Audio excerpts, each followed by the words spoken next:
The Iraq War stands as one of the most controversial and consequential military conflicts of the 21st century. Spanning nearly 9 years, it reshaped not only Iraq's political landscape, but also U.S. foreign policy and global perceptions of military intervention. What began as a swift invasion soon spiraled into a prolonged and deadly struggle marked by shifting objectives, mounting casualties, and deep political fallout. This collection of historical photographs captures the complexity of the conflict. Images of soldiers patrolling desert outposts, tense cityscapes, and moments of daily life disrupted by war. The conflict unfolded in 2 distinct phases.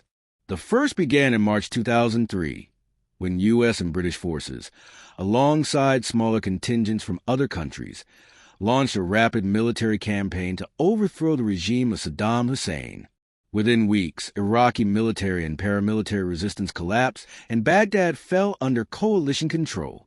This conventional phase was short-lived, lasting just over a month. But the initial military success quickly gave way to a far more complex and violent second phase, a drawn-out occupation marked by insurgency, sectarian violence, and widespread instability.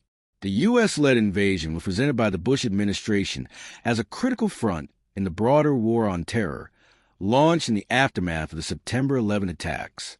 Citing intelligence reports that Iraq possessed weapons of mass destruction, WMDs, and alleged ties between Saddam Hussein and al-Qaeda, the administration secured congressional authorization for military action in October 2002. On March 20th, 2003, the war officially began with a shock-and-awe bombing campaign, followed by a ground invasion that toppled the Ba'athist government. Saddam Hussein was captured later that year and executed in 2006. However, the removal of Saddam's regime triggered a deep political vacuum. The Coalition Provisional Authority, established to govern post-invasion Iraq, struggled to maintain order and made several decisions, such as disbanding the Iraqi army and purging Ba'athist party members from government, that deepened unrest. As rival factions competed for power, Iraq descended into a brutal sectarian conflict between the Shia majority and Sunni minority. These divisions, coupled with growing resentment toward the occupying forces, gave rise to an increasingly organized and deadly insurgency. By 2006, Iraq was engulfed in near-daily violence.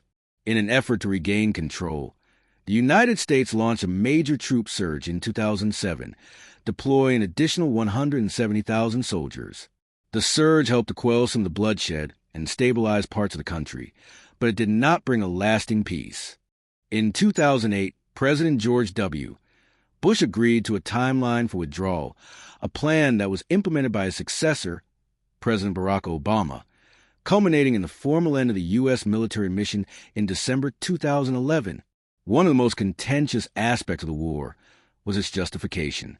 No weapons of mass destruction were ever found, and the 9/11 Commission concluded in 2004 that there was no credible evidence linking Saddam Hussein to al-Qaeda. These revelations fueled both domestic and international criticism.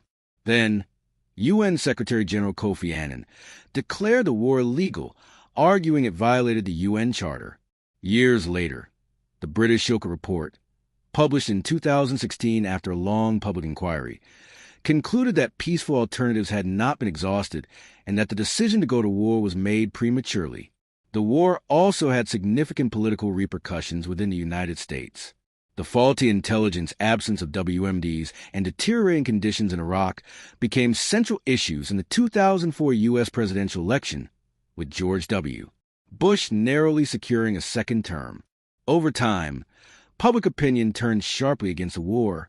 Polls showed a steep decline in support, with a growing number of Americans questioning not only the rationale for the invasion, but also the handling of its aftermath. The human cost of the Iraq War was staggering. Approximately 4,500 American service members lost their lives, and more than 32,000 were wounded.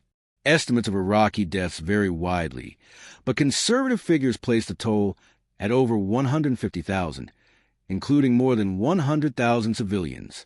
The majority of these casualties occurred during the years of insurgency and sectarian strife that followed the initial invasion. The physical and psychological scars of the war continued to affect millions long after the final troops departed.